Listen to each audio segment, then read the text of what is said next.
بسم اللہ الرحمن الرحیم۔ شروع کرتا ہوں اللہ کے پاک نام سے جو بہت بڑا مہربان نہایت رحم والا ہے۔ دوستوں، بہنوں، بھائیوں، بزرگوں، کل جو ہم پچھلی قسط میں ہم بیان کر رہے تھے کہ سکینہ اور راج کماری کی بات جو ہو رہی تھی، تو راج کماری نے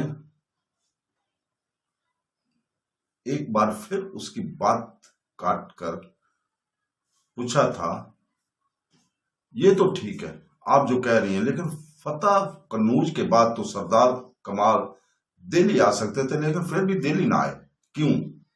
آخر کیوں؟ اس کیوں کا جواب ہم اس ویڈیو میں اس قسط میں دے رہے ہیں۔ تو سکینہ نے مسکرا کر کہا، تمہاری یہی بے قراری ہے جو تمہیں خراب کر رہی ہے، تم میری مکمل بات تو سنتی نہیں۔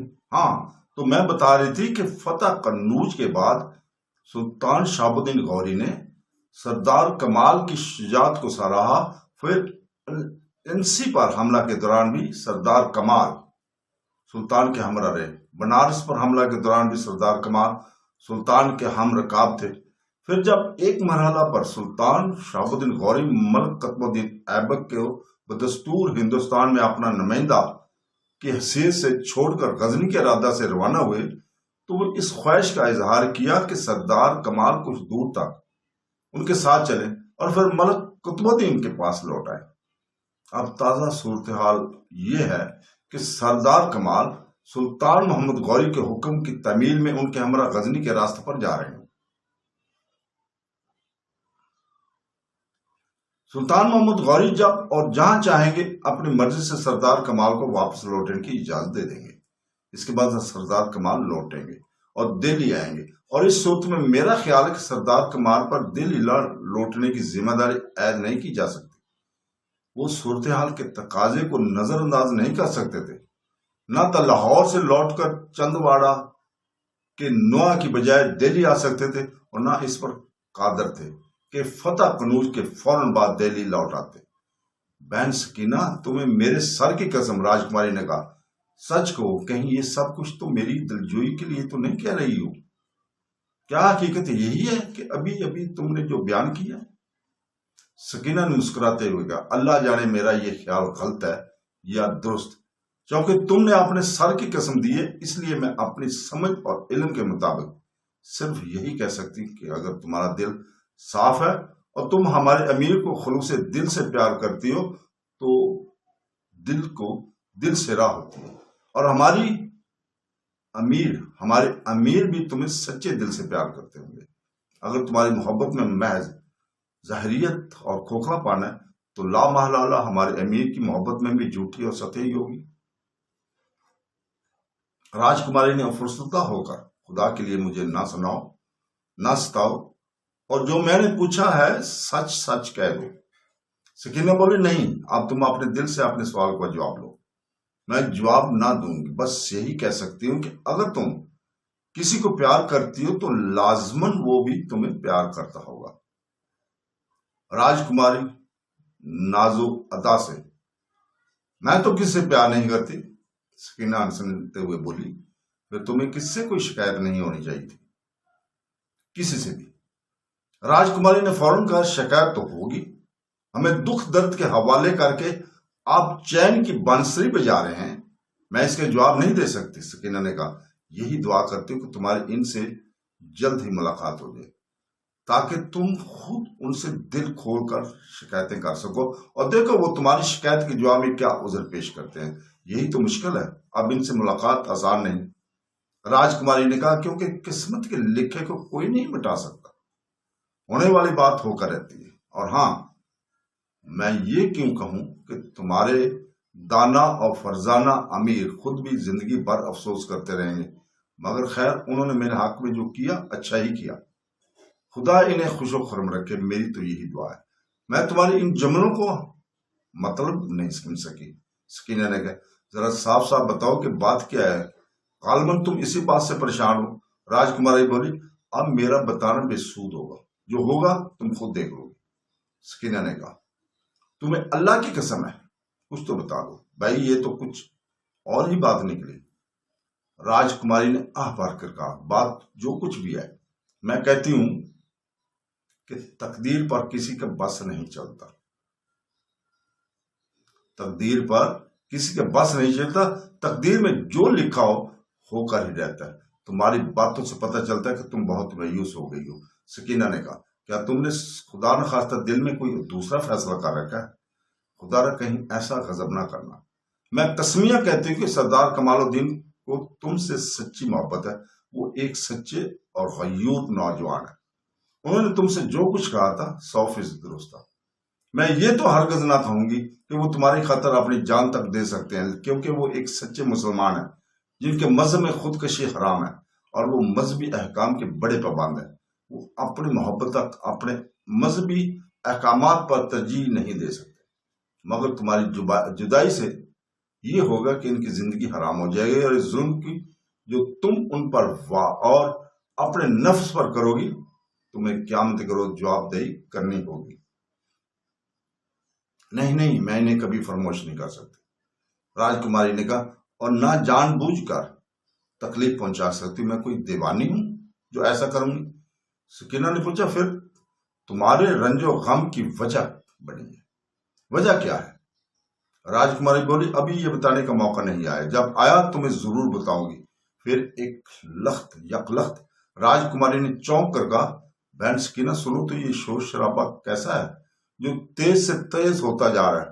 وہ دونوں اٹھ کر کھڑکی کے پاس آ کھڑی ہوتی ہیں اور کان لگا کر کچھ سننے کی کوشش کرتی ہیں، لیکن کچھ سن نہیں پاتی۔ یہ بلائی کمرہ ہے جس میں وہ دونوں الگ تھلگ واقع ہے اور آبادی سے خاصا دور ہے۔ اسے اندر پرست سے ملانے والی سڑک خاصی چوڑی ہے اور اس پر 4 سوار بآسانی صف باندھ کر نقل و حرکت کر سکتے ہیں۔ رات قریب الاختتام ہے، شور و گول میں لمحہ اضافہ ہوتا جا رہا ہے اور وہ دونوں خواتین ڈر اور خوف سے سمی جا رہی ہیں۔ جب کچھ دیر تک اس شور گول کا سبب معلوم نہ ہوا اور کچھ سننے اور دیکھنے سے قاصر رہی تو انہوں نے کھڑکی چھوڑ دی اور کمرے میں بیٹھ کر اسی شور شرابے کے بارے میں گفتگو کرنے لگی۔ ابھی چند ہی منٹ گزرے تھے کہ امینہ ڈری سہمی اور بدحواسی ہامتی کامتی کمرے میں داخل ہوئی۔ راجکماری اور سکینہ اس کی یہ حالت دیکھ کر اور زیادہ خوفزدہ ہو گئی کہ پتہ نہیں کیا مصیبت نازل ہوئی ہے۔ امینہ نے قریب پہنچ کر بلند آواز میں کہا، حضور غضب ہو گیا، کچھ منہ سے بولو، آخر ہوا کیا ہے؟ راجکماری نے کہا، امینہ نے کہا، حضور ہندو فوج آ گئی ہے۔ کیا یہ شور شرابہ ایسی کا ہے؟ راجکماری نے استفسار کیا۔ جی ہاں حضور، ہمارے قیصر کی حفاظت کے لیے جن فوجی سواروں کو مقرر کیا گیا، امینہ نے کہا، وہی مسلمان فوجی ہندو فوج سے مقابلہ کر رہے ہیں اور اسے روکے ہوئے ہیں۔ بڑی خونریز جنگ جاری ہے۔ راجکماری نے پوچھا، تم یہ باتیں کیسے معلوم ہوئی؟ سردار نظام الدین نے آپ کو مطلع کرنے کے لیے ایک سوار بھیجا تھا، امینہ نے کہا، جو خواجہ سرا کافور کا یہ واقعہ بتایا گیا، اور کافور نے مجھے حضور کی خدمت میں بفرض اطلاع بھیجا ہے۔ راجکماری نے سکینہ سے مخاطب ہو کر کہا، بہن دیکھو، وہی ہوا جس کا خدشہ تھا، اب تم سمجھ گئی ہو نا؟ سکینہ اس وقت کچھ ایسی حیرت زدہ ہوئی کہ کچھ بھی جواب نہ دے سکی۔ راجکماری نے امینہ سے کہا، تم جاؤ اور کافور کو فوراً اپنے ہمراہ لے آؤ۔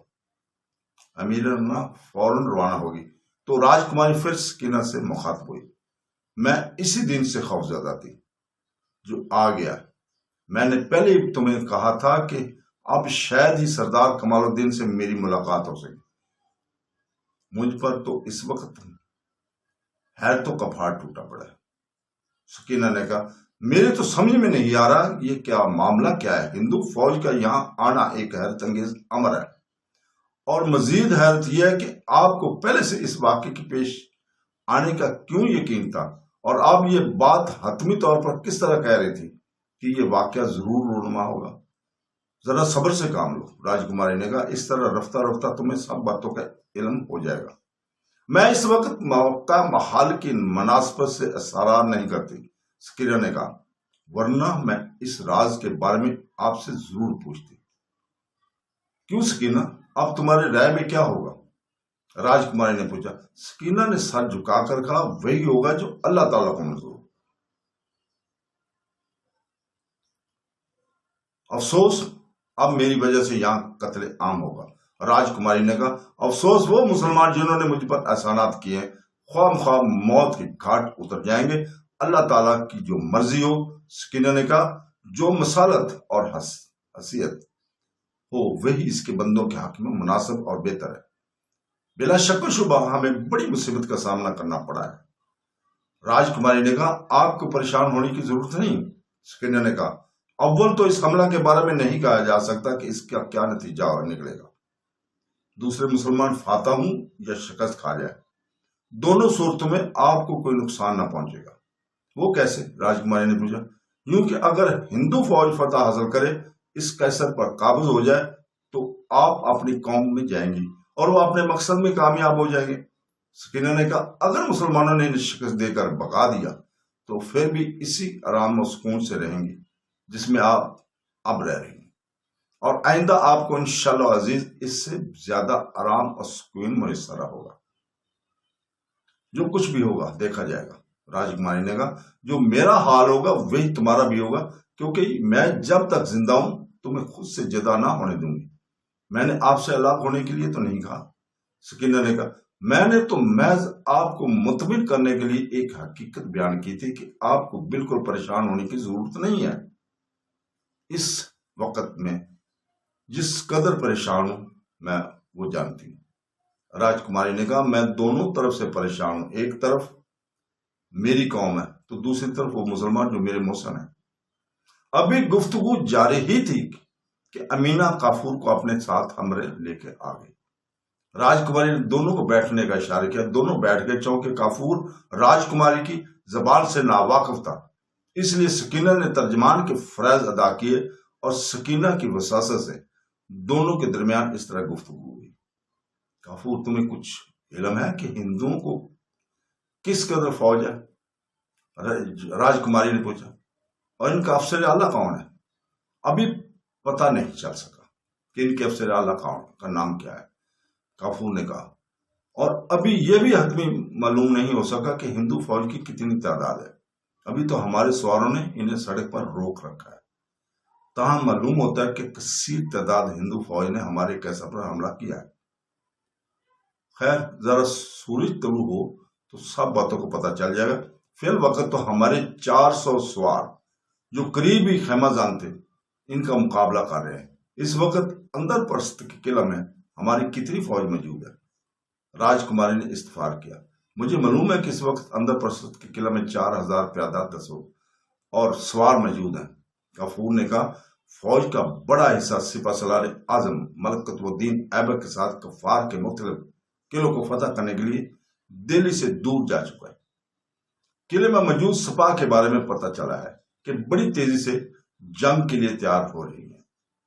کیا ہماری فوج قلعہ بند ہو کر جنگ کرے گی یا میدان میں لے کر دشمن سے مقابلہ کریں گی؟ راجکماری نے پوچھا. اس بارے میں ابھی کوئی فیصلہ نہیں کیا جا سکتا، کافور نے کہا، لیکن میں سمجھتا ہوں کہ ہماری فوج قلعہ بند ہو کر لڑنا پسند نہیں کرے گی. ہمارے قیصر کے اندر آنے کا جو واحد راستہ ہے اس پر لڑائی ہو رہی ہے. اس صورت میں ہماری فوج اس جگہ سے ہٹ کر دشمن کو اندر آنے دے گی؟ میرا خیال ہے کہ اس جگہ لڑائی ہوتی رہے گی، کیونکہ اس جگہ دشمن قدرے بے بس ہے اور اپنی پوری طاقت کو کسی طرح استعمال نہیں کر سکتا، کیونکہ جگہ کی تنگی آڑے آ رہی ہے. تمہارے بیان سے پتہ چلتا ہے کہ راجکماری نے کہا کہ ہماری حالت تسلی بخش ہے. ہندو فوج ہمارے قیصر میں داخل ہونے سے قاصر ہے. انشاءاللہ تعالی عزیز چند روز جنگ کے بعد ہندو فوج حوصلہ ہار دے گی.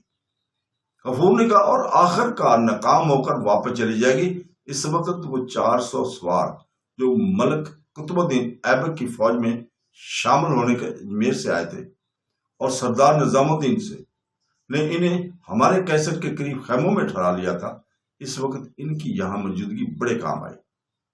صرف 400 سواروں نے ہزاروں ہندو سپاہیوں کو آگے بڑھنے سے روک رکھا ہے، ورنہ بلا شک و شبہ ہندو فوج کیسر کے قریب آ جاتی اور ہم مجبوراً میسور ہو کر لڑتے۔